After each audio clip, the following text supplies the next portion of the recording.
Hello everyone, it's Amy and welcome back for week 5 of Crafting for Pleasure. I was going to do this as a quick snippet, but then I started thinking about a few other things, so I decided to make it one of the regular videos. So today we're going to make multicolored thread. Now this is variegated thread, so this goes from one color to another, and that's not quite what I'm talking about. But the variegated thread, like I get it at the Salvation Army or garage sales or something like that, so that it's cheap, but it's not cheap if you go buy it at the store. So keep your eyes open for it and pick it up when you see it, even if you think like, when I bought this, I was not into bright colors. Right now, I kind of am into bright colors, but at that point, I was into more like browns and tans, and so... But I bought it anyways because it was variegated and I didn't hardly have any variegated colors. So always pick them up. If they're super cheap, pick them up and put them in your stash, because you never know when your tastes are going to change or when you're just going to want to have a change of pace. So you don't have to always do everything, in the same way all the time. And but what started me doing this, I've been doing this for quite a while, and it started because I had these spools of thread. Now, these came from a factory. They made kids' clothes in the city that we lived in, and my mom would come and she would buy this thread, and she would buy fabric from there. But the thread it's a different kind of thread. It's very, it's kind of like nylon-y or something, and I'm not sure about my light today. I see so many shadows. I don't think that really helps. We're going to leave it off. So, but anyways, and they're super thin and fly away. So it's a very different kind of thread, and I never used it as regular thread. But then one day I was just messing around, and I thought, well, what would happen if I just like put them together? It would make a heavier thread, because even put together, they're very thin. Like, it makes a pretty thin thread. But so I did that, and then I used it for like embroidery projects, and just plain old straight stitching, and it looked really cute. So the other day I thought I saw Jerry Bellini was doing like pieces of embroidery thread, and then she was like keeping them straight next to each other, not twisting them up with each other, and she specifically was taking them apart. So, and if you twist this up, then it looks a little bit, well, it still doesn't look like variegated, because variegated goes from one color to another. So let me see if this paper will work so you can kind of see it a little better. But the colors they kind of blend, but when you see them on the fabric, you really do see the different colors. And so it's just a fun thing to do. It's a fun thing to have. And I wanted kind of a variegated to use to do some stitching on this project. And I didn't really have anything. So I thought, I'm going to try, doing the combined thread like that. And so I thought, I want light purple and green and pink is what I wanted. So I got to thinking about these threads, but the thing is that I don't have, like, this purple is very, very dark.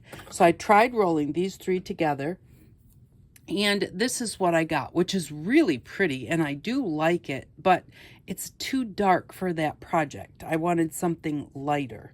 So I got to, it's like, I've never done anything but just combine these threads together.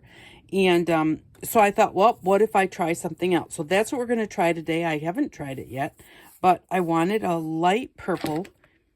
And I have this that I got at the secondhand store, and it's got this light purple here.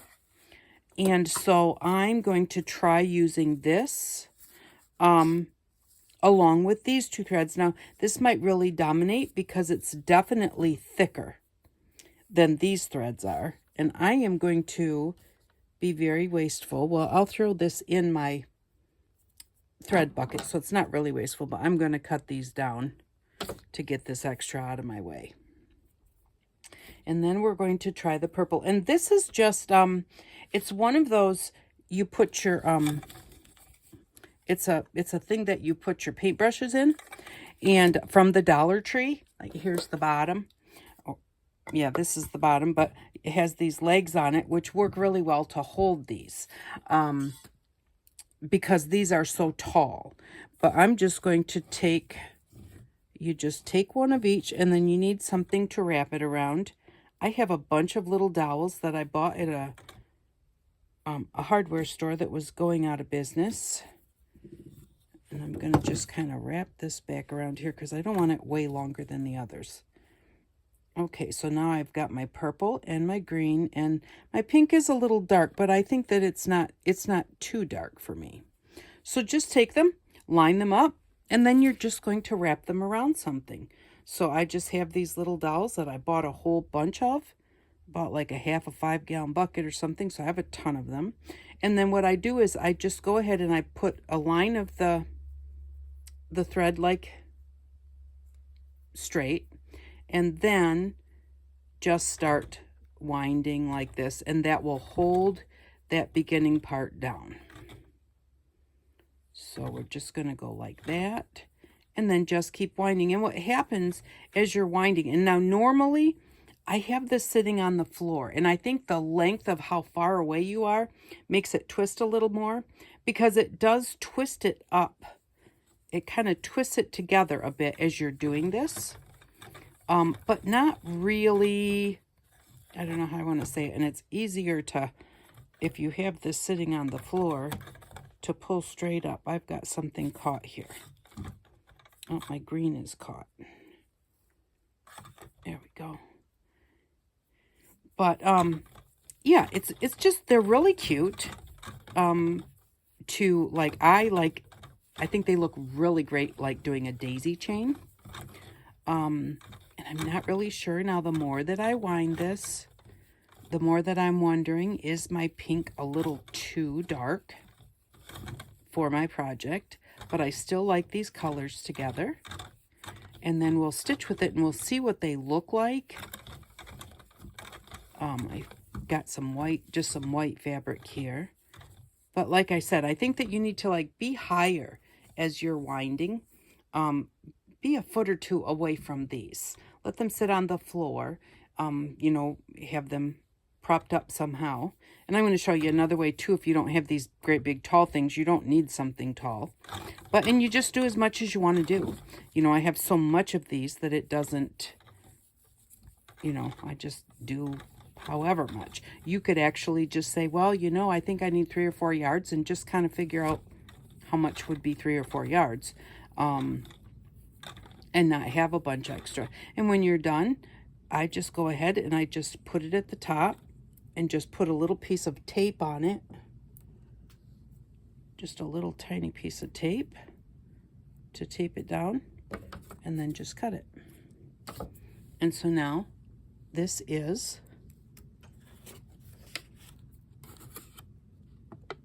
the thread that we have for that. And I'm not sure. I'm going to try it on this white piece of fabric because I don't want to put it on my project until I think it's what I want. So now, if you don't have something like this, or you don't have these great big spools that you need to deal with, I do it because if you just let them sit on the floor and try and do that, they're going to all twist up and wind up together, and you'll have a mess. So you need something to hold them. But then I got to thinking, well, let's try it with just regular thread. And I could do green, yellow, and pink. I thought that might be nice. And so I made my own little stand. I just took a piece of cardboard and stuck some toothpicks through it and put some glue in there. And so I made my own stand. Now this is a really thick, it's almost like 2 thicknesses of cardboard. I think that would be good. So if you only have really kind of thin cardboard, maybe just glue 2 pieces together before you poke your hole and glue it in there. I just used plain old clear tacky glue. And then let it set. Like I did this a couple days ago. But let it set before you start using it to twist, because you want it to be nice and dry. And so I'm just going to make sure that I put them in the middle. Sometimes when I put them on my sewing machine, I might accidentally get it stuck off into one of these things. It still twists, but then it makes, like, it messes everything up. So that's why I said make sure you get it in the middle. So we're just going to take all 3 of these threads. And these are regular threads, so this will make a bit of a thicker ending thread, because those ones are so thin. So we're just going to put these 3 together. And then we're going to try them, because I've never tried it with regular thread. So I'm just going to put this on here. And then just start twisting around it and see what this color turns out like. And that's kind of the fun thing. You don't really know what it's going to turn out like till you actually start getting it done. Now, you get it this far, you know, I can really see the color here. So the thing is that if you get this far and you think, I don't like that color, you can just wind it back onto your spool of thread. Unless you're using it for your sewing machine. Like sewing machine threads and threads that you're going to just mess around with, you should maybe keep them a little separate. I don't know. But you don't want to really wind them back around there and have them be loose. And maybe that's just something I'm thinking. I'm not 100% sure. I don't really sew with a sewing machine much. I've been playing with sewing machines more now than I ever have, but mostly I've always just, if I needed to sew something, I just hand sewed it, because I really didn't care for the sewing machine. I hate threading them and getting the right tension. The right tension, I really can't get it. So there we go. I'm going to say that that is probably going to be enough. Now, when I'm doing a project, a lot of times what I will do is I will take these 3 threads.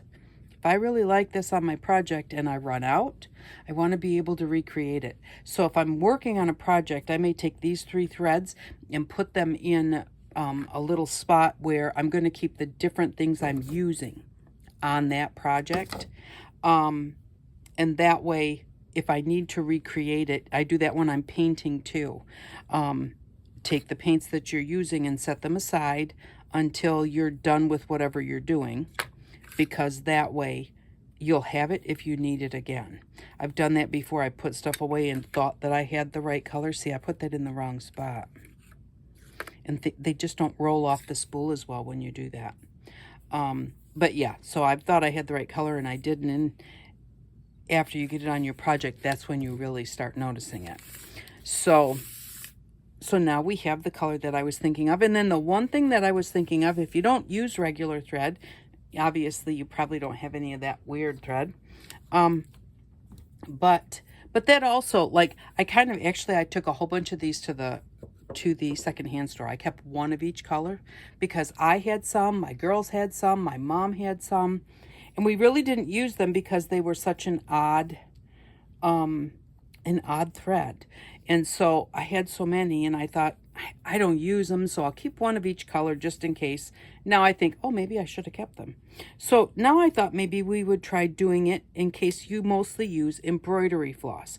So, but let's take one piece of a few different colors. Now these are really close. These were just sitting on my desk, so they're really close to the same color. I don't know if they'll make much of a difference when you twist them together, but we'll find out. But we'll just take one thread. And somebody said, I don't remember who it was, but they said, like, you hold the thread and you take it to your elbow, and that's all the thread that you should use when you're doing embroidery. Like, I do really long pieces because I'm so lazy to have to thread the needle again. But that's what someone who really knows about embroidery said.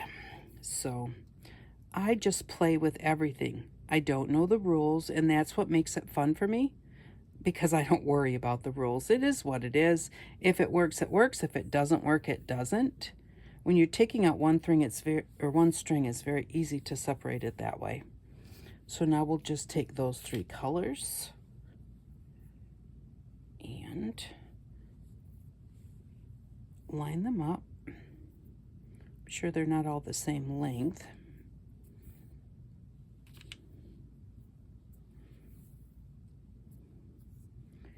And there we go. So now we have those 3 colors. And when you twist them around something, oh, I was going to show you too. I have a bunch of old pencils that were my dad's. I found them when I was cleaning out his kitchen drawers. And so the erasers are really bad. So like you can make some little tiny like journaling pencils. These ones actually wound up being too small. I think I cut my pencil into 3 pieces. But maybe I should have only cut it into 2. But what I'm going to do is I'm going to take my X-Acto knife and I'm just going to put a slit very carefully, making the knife not go right towards my hand. So I don't want it down here in case I slip. So just slice into there. So now there is a slice in there.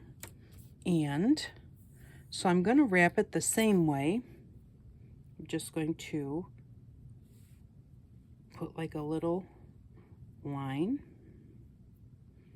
and then just start wrapping around that to hold it down. Oh, it looks nice on the pencil. Perfect colored to be on this pencil. Now let me see. I think I have run out of one of the colors. I'm just down to 2 colors now. But you can wrap it around like that. And then there's my little slit. Just take it and then just run it through that slit. That will hold it really nicely. That's much better than the tape. And like I said, I had all these old pencils. I think there was a box of 24. So I think I am probably going to use them for wrapping and use the eraser part, because this is not one where it's like, well, but it's a brand new pencil. You know, you can use it. You can, but you can't use this part because it is just so dried out. But so there we go. So that looks like it went together really nicely too. I'm not so sure. Right there's where I ran out. So I'm going to cut it back to there. So I actually have all 3 colors. But now we have some colored, multicolored thread. Not variegated, but multicolored. So let's see what they look like. And I'm just going to, I just have a needle with a decent size eye. And I will just take some of this and hold it together.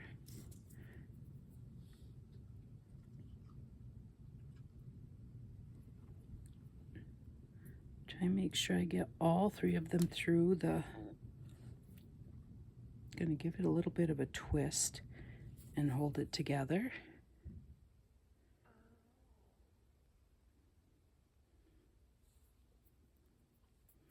I'm going to try a needle with a bigger eye. Mostly just so that this goes a whole lot faster. I don't think you want to watch me trying to thread a needle forever. And now, so I always take my needle eye to the thread. But there's lots of ways like people thread needles.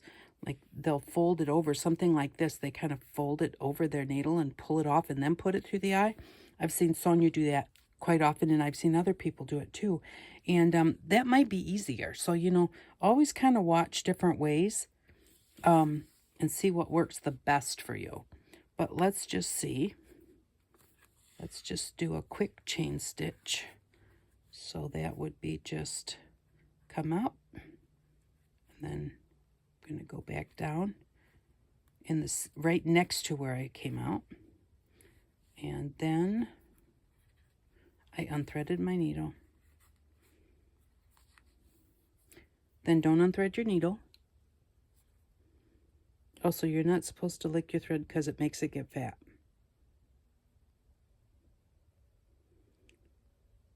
When you're as old as I am, it is something that you did. It's what you were taught, to thread a needle.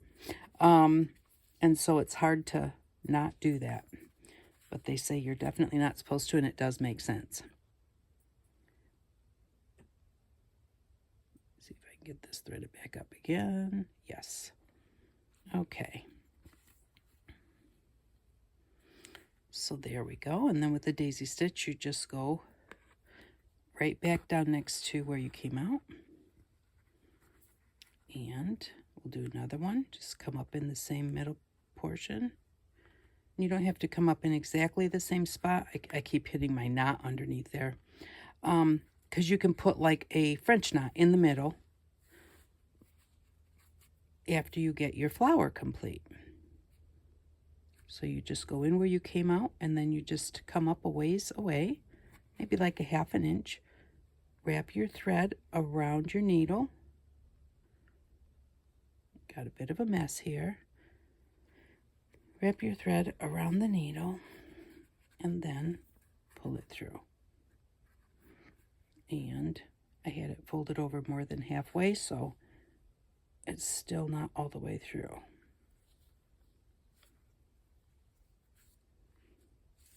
There we go. I pulled that really tight, so I'm just going to loosen it back up a little bit. And then just go down. And did it again. You need to always make sure that your tail is shorter than the distance between the end of your needle and your fabric. Otherwise, your tail gets stuck on the other side. And then you wind up pulling to get it out, and you mess up your stitch a little bit. So there we go. So that looks really cute. And then I don't know if I have enough to do a French knot, but let's try doing a messy French knot. I like them. And so a French knot is you just wrap your thread around your needle however many times you want to. I'm going to do 4. And then you put your needle back in right next to where you came up. Push that down, holding on to this thread, and go through. Now I'm going to let it loosen up a little bit because I want it to be kind of messy. I don't want it to be a tight knot. So I'm just kind of going to let it loosen a bit and pull through.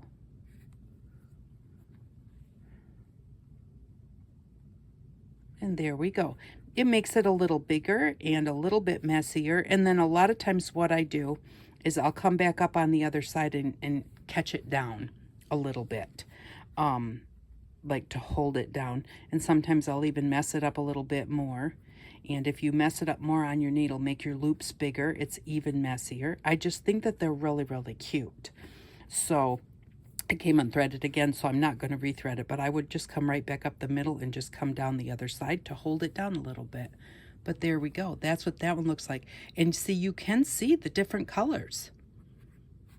So I think that that is really cute. And so if you use embroidery floss all the time, but you don't have any variegated, see, this gives you like more depth to your color than just having one solid color. And you know, you're not having to like try and go over the same spot maybe a couple times to get a little different color.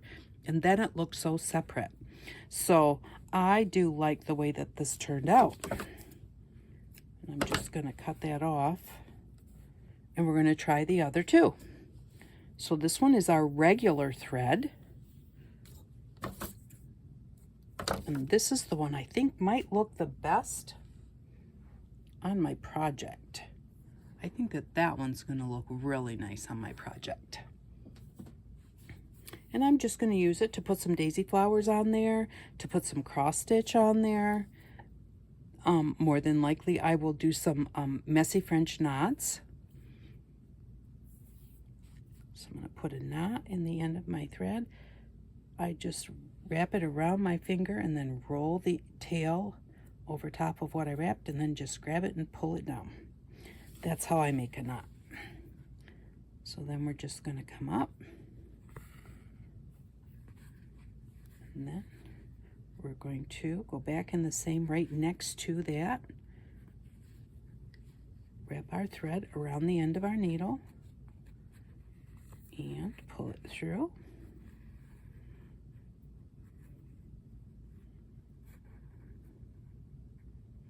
And when you're making your daisy stitches, you can leave them kind of as big as you want to. You don't need to pull them tight. Leave it big and around. if you want a big petal like that, and then just hold the end down. We'll do another one here. And you can see the difference in the color. You can see the different colors. I never really thought to do it with regular thread before, which that's regular thread, but it's just kind of different regular thread. I want to do kind of a big one there too.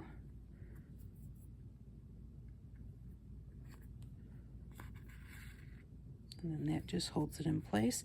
And then I'm going to go here and do, now my tail is almost right there in the fabric, so I'm going to pull that tail up a little bit, make it so that it doesn't get stuck. And I'm going to try another messy French knot. 1, 2, 3, 4. And then we're going to slide that down, and you pull the tail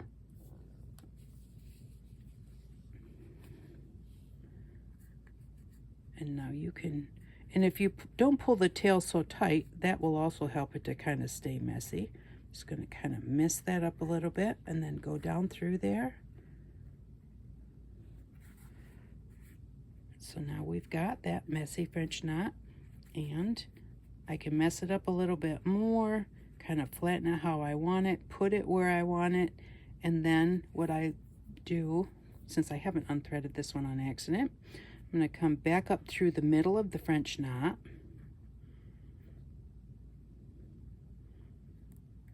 Oh, and it's actually a little bit tight, and my needle's pretty big. So I just come back up and then just go back down on the other side. And that just kind of holds it down. And if you don't feel like that's enough, that kind of like lifted it. Because I say the other side, but it's really not held down on either side. It's really held down in the middle. So if I just come back and do the same thing here, it's going to come up next to where I want it to be, and then just go back down through it. There. And so they're just a little bit bigger, a little bit more organic than a French knot is a little tighter. But, and there we go with the colors on that one too. I'm hoping that you can really see these colors. I'm not sure. I have not. Today I really have noticed I haven't figured out my lighting. I'm not 100% sure if it's my white background. That could be too. So we'll just try the last one. And then if we look at this one next to my project, actually, you know what? Both of those would look nice because I do have a lot of the browns.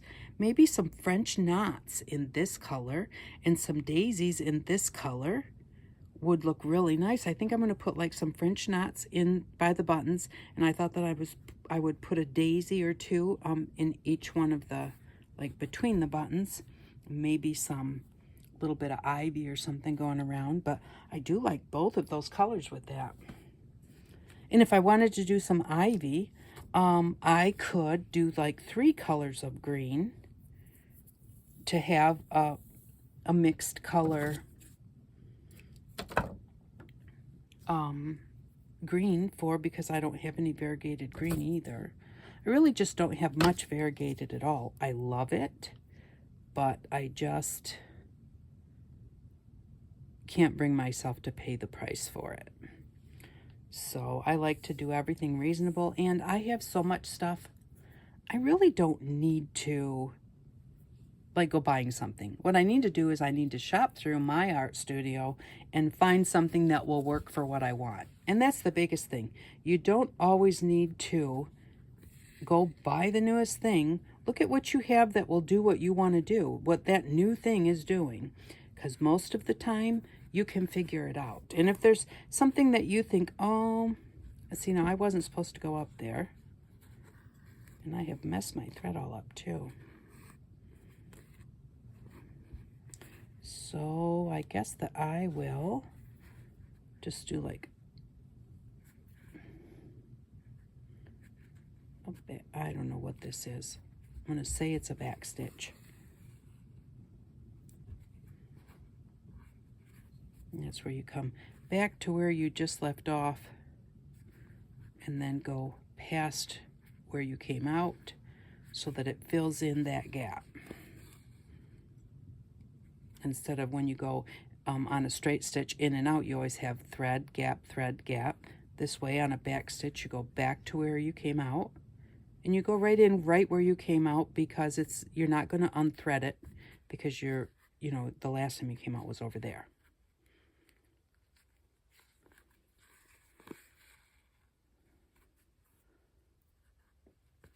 So there's a back stitch with that color thread, which also is a pretty color, but I'm thinking that color next to this project is not necessarily going to be the right color. I think those two are going to be the right colors. So I'm glad I decided to show you in different kinds of thread, because otherwise I wouldn't have those two colors. But anyways, this is just something that's fun to play with. And you can do it with as many as you want. If you want a really thick thread and you don't have one, try using the crochet thread. This is thick to start with. Put 3 of these together. And the thing is, it doesn't have to be 3. 3 is just a nice combination. But do 5. I still do odd numbers on everything. But you can do 2 if you want to. So,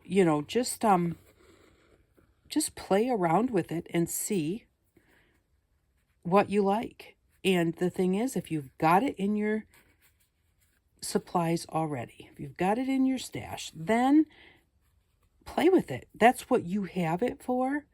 And remember that if you don't like it, cool, you still played. You still did something. You had fun while you were doing it. And if it didn't turn out, now you know it didn't turn out. And then later on, you may find out, oh, I remember when I did that, and I did not like the way that turned out. But for this project that I'm working on right now, that would be perfect. So, a lot of times you'll find out that something that you thought you would never use. And again, my thread, I let it be too short or too long. It got stuck in there. But yeah, you never know when you're going to decide that something you didn't like is something that now you like. You'll also find out that things that you did like, now you don't like anymore. And that's normal, so don't worry about it. So, and that's why I don't spend a whole lot of money. Next week, I think we're going to do a paper craft. Next week, we're going to need a magazine. So, and I kind of messed that up. I kind of split the thread a little bit. This thread is very, like I said, it's very like flyaway, so it kind of splits easy too. But yeah, next week we're going to need a magazine or 2. And we're going to work on a paper project next week, because I like doing all sorts of things. I don't just do one thing. I do kind of get stuck into, I kind of go down the rabbit hole with this project or that, this kind of working with fabrics or working with paper or working with leather or working with beads. I just kind of tend to like, oh, I want to try this and I want to try that and I want to try this. But that's why I don't go out and buy a whole bunch of everything, because I know darn well my tastes are going to change, or my want to craft something different is going to happen. And then I've spent a whole bunch of money on something that very possibly I'm not going to do much with anymore. So, but there we go. There are our 3 colors, and I still think that all of them are really pretty. I hope that this was all in screen, because I was not looking. Boy, I sure hope that you were able to see it. So, but thank you very much for stopping by. I really do appreciate each and every one of you, and I hope that you all have an outstanding day. Bye-bye.